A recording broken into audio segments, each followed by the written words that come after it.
Halo teman-teman. Jika teman-teman sedang mempertimbangkan untuk merakit komputer, untuk keperluan sehari-hari yang tergolong ringan, misalnya hanya untuk internetan, nonton video, atau menjalankan Microsoft Office. Namun budget teman-teman sangat terbatas, mungkin strategi yang akan saya tunjukkan dalam video ini bisa dipertimbangkan. Jadi di sini saya merakit komputer dari komponen-komponen yang sebagian besar bekas, namun masih berfungsi dengan baik, hanya motherboard dan heatsink atau pendingin CPU-nya yang baru.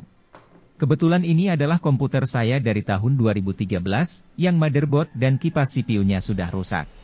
Nah, hal pertama yang harus selalu diingat ketika merakit komputer dari komponen-komponen bekas adalah, dari sekian komponen yang membangun sebuah komputer, ada komponen-komponen yang umumnya sangat awet dan jarang rusak, dan ada komponen-komponen yang umumnya agak cepat rusak. Prosesor dan RAM adalah dua komponen yang sangat awet dan jarang rusak, kecuali kalau di overclock berlebihan, atau pendingin CPU-nya kurang bagus, namun sangat jarang terjadi. Jadi memakai prosesor dan RAM bekas sebenarnya tidak masalah. Sedangkan motherboard adalah komponen yang umumnya paling cepat rusak. Karena itu, hindari membeli motherboard bekas, apalagi yang sudah dipakai selama 2 tahun atau lebih. Power supply juga termasuk komponen yang agak cepat rusak, terutama yang golongan bawah, yaitu yang biasanya dijual satu paket dengan casing. Sementara harddisk berada di tengah-tengah, tapi umumnya bisa bertahan lebih dari 5 tahun. Nah, atas dasar itu, kalau teman-teman ingin merakit komputer bekas, maka pilihlah prosesor dari generasi lama yang motherboardnya masih ada yang baru di pasaran. Misalnya, di sini saya memakai prosesor AMD A6 6400K, yang harga bekasnya sudah di bawah 100.000. Prosesor ini sudah mendukung DDR3 sampai kecepatan 233 MHz, dan memiliki prosesor grafis terintegrasi yang cukup mumpuni, yaitu AMD Radeon HD 8470D, jadi saya tidak memerlukan kartu grafis lagi. Sedangkan untuk pendinginnya, saya beli yang baru dan ori, yang harganya hanya 60 ribuan. Kemudian untuk motherboardnya, saya pakai yang baru, yaitu Gigabyte F268HMH, yang memang masih tersedia di pasaran. Meskipun harganya 2 kali lipat dari merek lain, seperti Bulldozer yang harganya di bawah 400.000, tapi saya pilih Gigabyte karena sudah percaya dengan kualitasnya. Selanjutnya untuk RAM, teman-teman masih bisa dengan mudah mendapatkan DDR3 4GB dengan harga di bawah 50.000. Jadi jika teman-teman ingin memakai RAM 8GB, teman-teman cukup merogoh kocek, 80-100.000 saja. Sedangkan untuk harddisk, saya lebih menyarankan membeli yang baru, karena sekarang teman-teman bisa mendapatkan harddisk baru 500GB, hanya dengan 100.000 saja. Namun jika budgetnya masih memungkinkan, akan jauh lebih baik jika teman-teman memakai SSD dengan kapasitas kecil, misalnya SSD Kingston 240GB, yang harganya hanya sekitar 200 ribuan. Selain akan membuat komputernya terasa jauh lebih cepat, SSD ini juga akan tetap bisa dipakai, jika nanti teman-teman mengupgrade ke model komputer yang jauh lebih baru. Kemudian untuk konektivitas ke internet, di sini saya memakai kartu jaringan nirkabel PCI bekas, yang masih berfungsi dengan baik. Selain dengan kartu PCI, teman-teman juga bisa menggunakan adaptor jaringan nirkabel yang USB seperti ini. Dan terakhir, untuk casing dan power supply-nya, di sini saya memakai casing dan power supply saya yang lama, karena memang masih berfungsi dengan baik.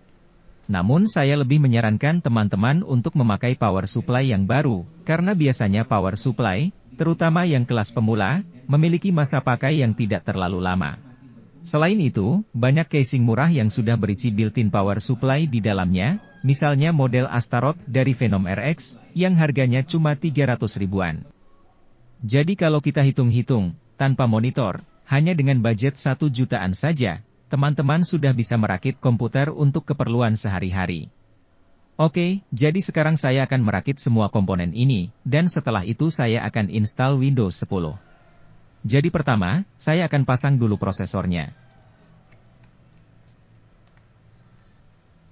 Sebelum meletakkan prosesor pada soketnya, pastikan orientasinya sudah benar, yaitu sudut yang bertanda segitiga emas, harus bertemu dengan sudut soket yang juga berisi tanda segitiga. Kemudian sebelum memasang pendingin CPU, saya akan oleskan sedikit pasta thermal terlebih dahulu, agar panas dari CPU mengalir ke heatsinknya dengan baik.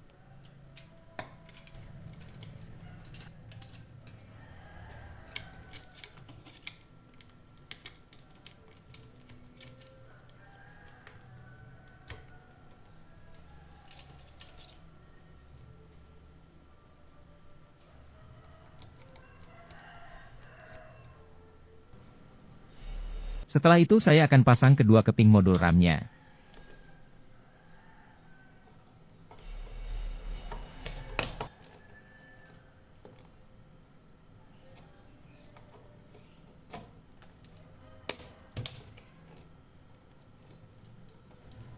Selanjutnya kita akan pasang motherboard ini pada casing.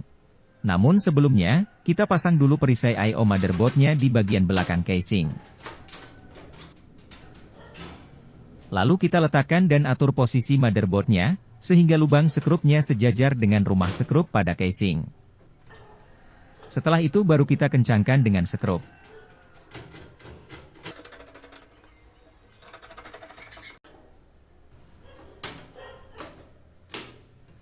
Selanjutnya saya akan pasang harddisk-nya pada casing.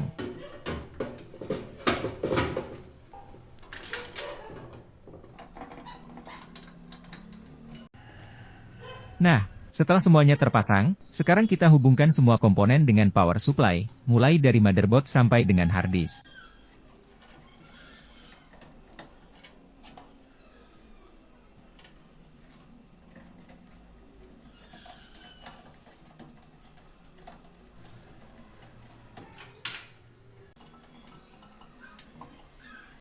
Lalu kita hubungkan harddisk dengan motherboard.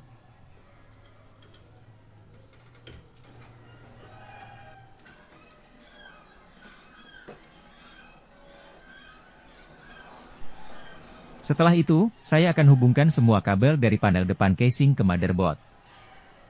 Dan terakhir, saya akan pasang kartu jaringan nirkabel pada PCI slot motherboard.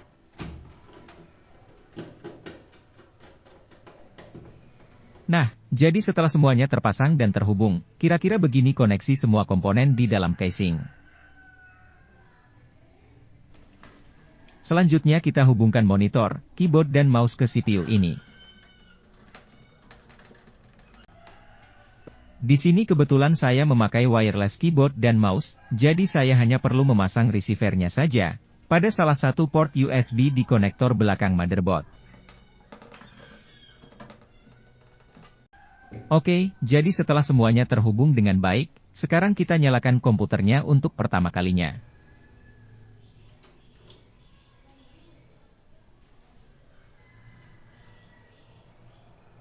Oke, jadi komputernya menyala dengan baik, berarti sejauh ini semua komponen dan koneksinya berfungsi dan terhubung dengan baik. Meskipun motherboard-nya baru, tapi karena harddisk-nya sudah berisi Windows, maka BIOS-nya langsung mencoba memuat Windows yang terpasang. Sekarang saya akan restart komputernya untuk masuk ke BIOS. Nah, jadi seperti yang teman-teman bisa lihat di sini, prosesornya adalah AMD A6 6400K, dengan grafis prosesor Radeon yang terintegrasi. Kemudian kapasitas total RAM-nya adalah 8 GB. Lalu jika kita buka sistem informasi, maka kita akan bisa melihat model motherboard-nya. Oke teman-teman, sebagai langkah terakhir, sekarang saya akan install Windows 10 pada komputer ini. Nah, jadi ini dia komputer rakitan saya yang sebagian besar komponennya bekas. Prosesornya adalah AMD A6 6400K, dengan prosesor grafis AMD Radeon yang terintegrasi, dan RAM 8 GB. Meskipun model prosesornya sudah sangat tua, tapi masih cukup kencang untuk menjalankan Windows 10 versi terakhir. Sedangkan untuk aplikasinya, saya bisa pakai nonton YouTube dan menjalankan program-program Office dengan lancar. Jadi kira-kira begitulah salah satu strategi merakit komputer dengan budget terbatas, namun tetap bisa berfungsi sesuai kebutuhan. Semoga tutorial ini bermanfaat, dan terima kasih sudah menonton video ini.